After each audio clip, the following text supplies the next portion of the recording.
Buat teman-teman yang belum tahu, Valen ini adalah Executive Director of Beri Harapan Indonesia. Jadi ya oke. Nah terus akhirnya gue ngelis, ya uangnya mau dipakai kemana? Akhirnya gue ngelis panti-panti. Tadi mau ke panti asuhan, cuma gue mikir coba deh cari yang lain, panti jompo atau panti disabilitas. Akhirnya setelah beberapa pertimbangan kita ke panti disabilitas itu, karena kan orang jarang juga ya ke sana ya, ke panti. Percaya nggak ada rundown, karena gue tuh di kepala gue cuma kayak ya udah ngedrop aja gitu, nggak mau. Terus ternyata lo di sana ngapain? Disambut. Gue di sana disambut, terus kayak ya udah ternyata kita nggak ada kepikiran main game sama anak-anak kayak gitu, nggak ada. Kayak karena gue mikirnya tadi gue bilang, gue cuma mikir ya udah gue ngedrop aja, salaman udah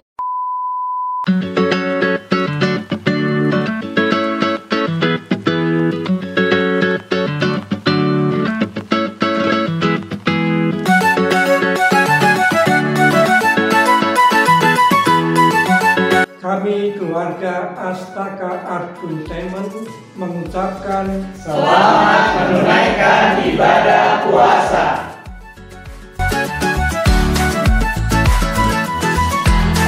Gitu ya. Nah sebenarnya gini, itu kan belum terbentuk Beri Harapan Indonesia ya. Gue tuh awalnya Beri Harapan Indonesia tuh terbentuk dari niat tulus. Gue tuh pengen nolong orang, tapi inklusif gitu loh. Gue nggak pengen nolong orang tuh milih-milih. Karena menurut gue kita tuh kalau nolong orang tuh jangan milih-milih gitu loh. Kita tuh kalau nolong orang, enggak, dia lebih susah daripada dia, ya dia harus ditolong. Menurut gue enggak, you could help anyone. Misalnya lu lagi butuh bantuan, lu bukan orang susah tapi lu butuh bantuan, ya gue tetap akan bantu lu, ya nggak sih? Karena menurut gue kita tuh nggak boleh milih-milih kalau mau nolong orang gitu kan. Ya emang kalau lagi ada kesempatan dia yang bisa kita reach, ya udah reach orang itu. Nah waktu itu emang kebetulan Corona tuh banyak PHK, jadi itu kan concern utamanya. Dan kita tuh belum terbentuk BHID itu fokusnya di mana kayak gitu kan.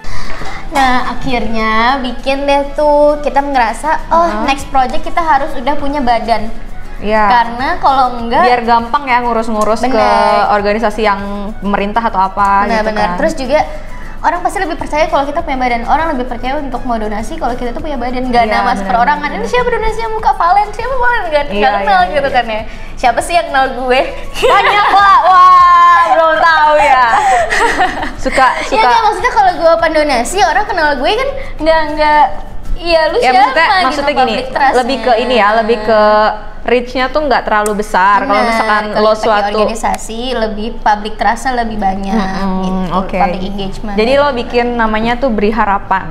Itu penuh perdebatan juga sih, panjang tuh namanya Beri Harapan Indonesia. Ya udah intinya gitulah, terbentuklah Beri Harapan. Harapan Indonesia bentuk tim, waktu itu masih berdelapan sama geng lo yang belajar skripsi ini. Sama geng gue. Terus habis itu lo open rekrutmen. Berdelapan, habis itu kickstart-nya banget tuh kita kan akhirnya project keduanya itu bagi-bagi sembako ke supir angkot Bogor ya. Kita kerjasama sama Dinas Perhubungan Bogor. Terima kasih bapak-bapak.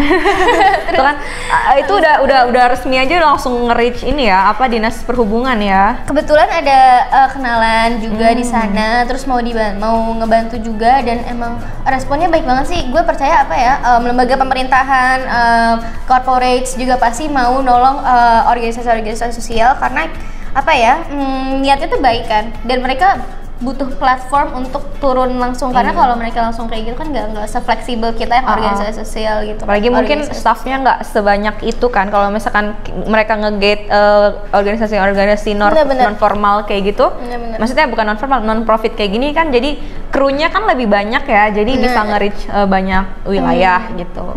Akhirnya ya udah tuh jalan lah project kedua ketagihan, project ketiga komplit terusnya. Jadi lo sekarang udah punya berapa project dari tahun 2020 awal sampai ini? Udah setahun lah ya hitungannya. Alhamdulillah setahun guys. Iya. Udah berapa project? Penuh perjuangan. Kayak 13. Ini mau 13. Ini gue lupa ini 13 atau 14. Jadi ini kita lagi ada ongoing sih, Apa tuh ke depan? Berarti next project ya? Iya, ini spesial Ramadan. Jadi Beri Harapan Indonesia mau ada project spesial Ramadan namanya Miracles on Bike. Gue sekalian promosi. Iya, nggak apa-apa. Miracles on Bike. Jadi kita bagi-bagi makanan buka puasa sambil sepedahan. Oh gitu, di mana kalau bisa? Di FX Sudirman, startnya di FX Sudirman. Jadi ada 2 titik FX Sudirman. Pokoknya ngelilingin jalan Sudirman itu karena kawasan sepeda kan, sama di Jalan Pramuka. Sama gitu. Jadi nanti setelah kita bagi-bagi makanan, kita buka puasa bersama di Yayasan Kanker Anak Indonesia di Jawa Timur. Gitu. Jadi sambil sepedaan kalau ada orang yang ini ngabuburit ya, gitu kita kasih gitu parkir, ya. Kayak gitu-gitu. Okay. Nah, akhirnya setelah kita kan tadinya belum tahu tuh fokusnya berharapan mau apa kayak gitu-gitu. Akhirnya dengan penuh perjuangan kita karena gini, karena organisasi sosial itu biasanya punya fokus nih, bisa pendidikan, ketenaga kerjaan, disabilitas, atau mungkin yang lain-lain. Karena menurut gue apa ya, isu yang gue angkat nih gak seksi gitu loh, gak kayak isu lingkungan. Kalau isu lingkungan tuh seksi, karena there are a lot of people yang concern sama hal itu gitu. Tapi kalau sosial ya ada aja sih, tapi orang tuh nggak make it special gitu. Tapi kan sosial juga kan banyak ya fokusnya lagi. Nah akhirnya karena gue tadi bilang sama lo kan dari awal, gue tuh pengen bikin gerakan atau organisasi yang nolong orang tuh inklusif, yang nggak pandang mata. Nah itu tapi kadang menyulitkan pergerakan untuk kayak misal ya kita pengen pitching CSR ke salah satu company, tapi CSR company itu fokusnya di pendidikan, sedangkan Beri Harapan Indonesia nggak fokus ngerucut ke pendidikan gitu ya, kita melebar gitu kan kayak gitu. Akhirnya melewati banyak rintangan dan diskusi, kita memutuskan fokus kita adalah economically vulnerable groups, jadi orang-orang yang emang rentan secara ekonomi. Nah nanti ada turunannya lagi, pendidikan, ketenaga kerjaan, kesehatan, kayak gitu-gitu. Jadi kayak supaya inklusif gitu, jadi kayak payungnya tuh economically vulnerable groups, orang-orang yang misalnya contoh kemarin sempat ada proyek pendidikan yang gue pernah lihat juga di apa Instagramnya BHID ini, lo ke suatu daerah yang audiensnya tuh anak-anak kecil, ya nggak sih? Terus habis itu lo ngajarin mereka cuci tangan, terus lo bikin apa gitu kan ya? Apa sih jemputan ya? Atau apa sih itu? Benar-benar bikin masker tie-dye. Oh iya, masker tie-dye. Itu sambil kayak mereka fun singing atau apa gitu. Itu salah satu program yang udah masuk ke dalam tema lo itu. Benar.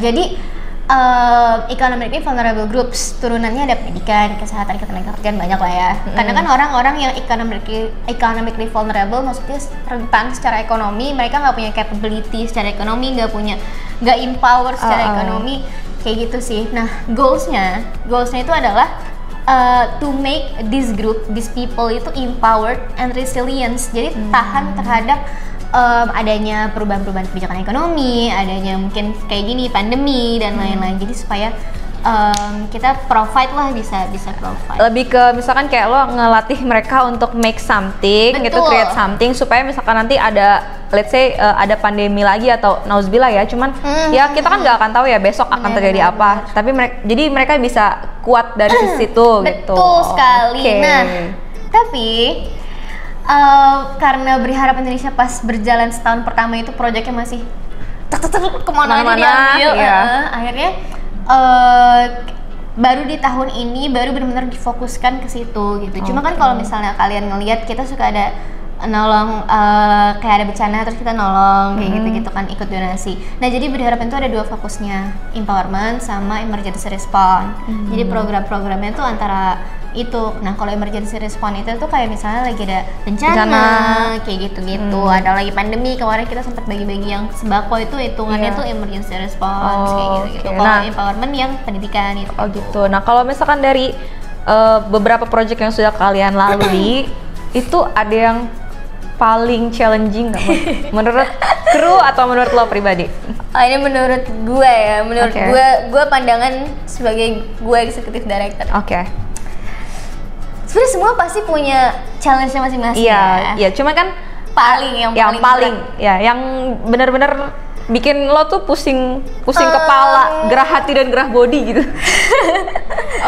Dari sekian banyak project-project yang udah lo lewatin, ada project apa gitu yang menurut lo tuh paling challenging? jujur namanya Magic of Books. Kenapa tuh? Magic of Books tahun Agustus 2020 kemarin. Itu karena yang sorry gue potong. Itu yang ngumpulin buku. Yang ini sama Prilly Latuconsina nggak sih? Iya betul ya. Kan? Jadi kita kalau di Berharapan itu mostly tiap projectnya hampir tiap project kita punya project ambassador. Jadi artis biasanya saya public figure. Tujuannya apa? Tujuannya supaya nge-engage publik lebih banyak. Untuk mau donasi, Good untuk lebih idea. aware kayak gitu sih. Nah, jadi itu kenapa tuh Books itu? Nah, Books itu beratnya kenapa? Karena waktu yang gue bilang tadi kita masih berdelapan awalnya. Terus habis itu kita open recruitment. Nah, itu tuh anak-anak masih baru, staffnya masih baru, terus tiba-tiba dikasih project gede. Jadi mereka kaget. Terus habis itu secara lo yang berdelapan ini harus mendidik lah ya, nge-guide lah itu. Terus tapi karena gini, gue selalu bilang sama anak-anak jangan sampai fokus Berharapan tuh geser. Jadi kalau emang kita udah fokus nolong orang ya jangan dibawa berat. Kita harus nolong orang dengan bahagia gitu. Lo jangan nolong orang dengan kepala pusing. Ikhlas, gitu. Iya gitu kan. Jadi kalau emang kerjaannya berat ya udah lu telan aja gitu. Tapi kalau misalkan secara projectnya nih, kalau itu kan mungkin internal lo ya yang lo rasakan. Projectnya berat itu juga karena ngumpulin buku dari seluruh Indonesia. Oh gitu. Kita ngumpulin buku dari seluruh Indonesia, kekumpul alhamdulillah kurang lebih 5.000 buku sih. Wow. 5.000 buku. Itu banyak sih. Nah, itu dia, karena banyak itulah menjadi berat. Oh, kenapa? Karena kita harus sortir buku itu kan. Jadi kita sortir, kita lap, karena bukunya banyak yang berdebu, banyak yang rusak. Kita harus sortir bukunya masih layak pakai kan. Iya. Kita sortir bukunya, kita lapin, kita labelin kayak gitu-gitu. 5.000 buku 10 orang. 50 per orangnya lah ya. Itu pegel banget.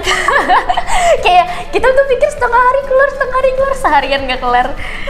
Ya udah baru kelar malam dan itu benar-benar capek banget sih. Kayak setelah dari situ anak-anak langsung pada tepar gitu, besoknya tidur banyak. Tapi ya itu worth it karena pas kita ngasih ke waktu itu targetnya itu ngasih ke panti, jadi kita kayak bikin mini library gitu. Jadi di panti-panti kita bikinin perpustakaan yang hopefully perpustakaan itu bisa jadi prasarana buat anak-anak di panti untuk bisa lebih ningkatin awareness untuk baca kayak gitu-gitu.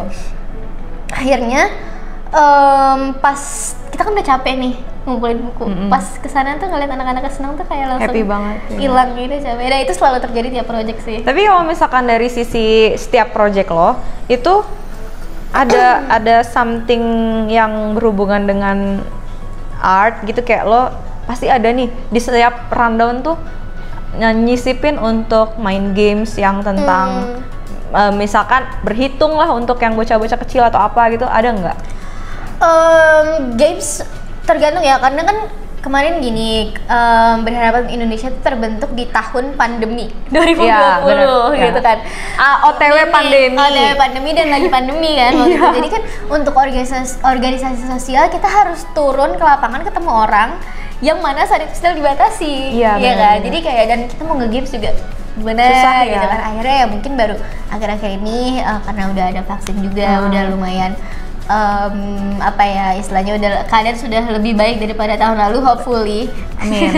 Tapi emang ya sih, jadi kita bisa lebih calm down ya ketika udah ada vaksin ini. Bener, thank you government. Dan lanjut.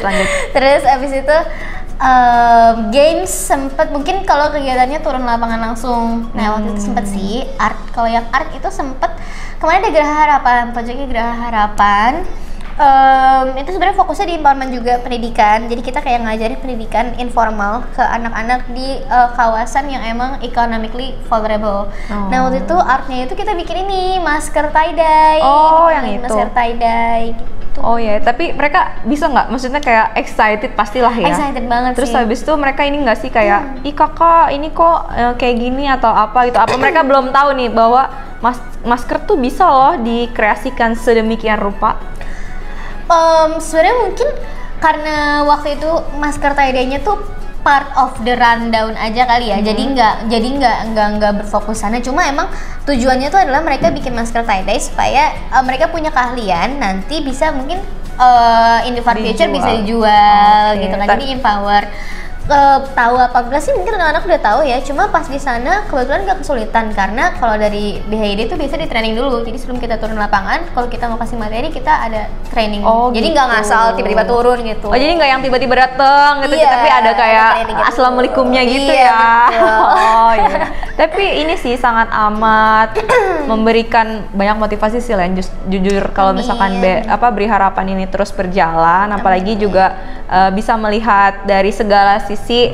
Ya kan tadi udah punya fokus utamanya kan yang sekiranya teman-teman yang membutuhkan pertolongan secara ekonomi gitu kan. Betul. Nah, terus kalau misalkan kita bisa lebih ke arah education itu juga penting menurut gue karena ya education kan adalah landasan kita ya. Bener. Jadi kayak kalau misalkan lo bisa nge-reach dari sisi itu, ya lo berarti secara tidak langsung sudah menolong anak-anak bangsa untuk bisa lebih baik. Kita berkontribusi ya walaupun sedikit ya. Iya kan, semua education kan nggak harus dari formal ya. Benar. Kalau misalkan lo skill untuk ngapain juga itu education, terus juga apa juga education kan. Betul gitu sih paling. Terima kasih Valen udah banyak banget sharing sama Astaka ini ya, mudah-mudahan insightful buat teman-teman yang nonton dan jangan sampai bosen karena channel ini adalah channel edukasi untuk kita semua. See you Valen, thank you guys. See you, thank you. Thank you Alen. Thank you.